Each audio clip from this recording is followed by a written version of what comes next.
Ce que j'aime particulièrement, c'est boire. Je bois tous les jours, mais je ne suis jamais ivre. Les alcooliques, même au niveau du caniveau, ce sont des intellectuels.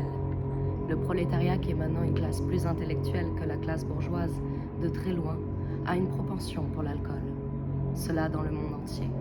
Le travail manuel est sans doute, de toutes les occupations de l'homme, celle qui le porte le plus droit vers la réflexion, donc vers la boisson. Voyez l'histoire des idées, l'alcool fait parler. C'est la spiritualité jusqu'à la démence de la logique.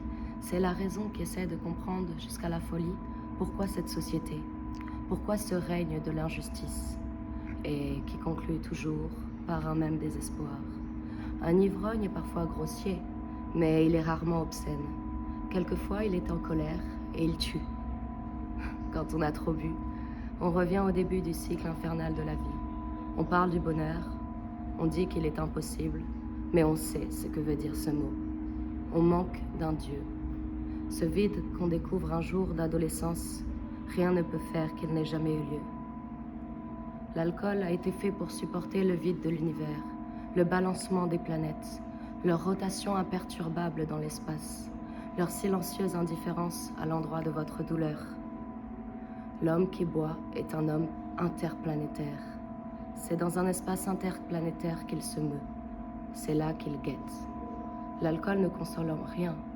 Il ne meuble pas les espaces psychologiques de l'individu. Il ne remplace que le manque de Dieu. Aucun être humain, aucune femme, aucun poème, aucune musique, aucune littérature, aucune peinture ne peut remplacer l'alcool dans cette fonction qu'il a auprès de l'homme, l'illusion de la création capitale. Il est là pour la remplacer, et il le fait pour toute une partie du monde qui aurait dû croire en Dieu et qui n'y croit plus.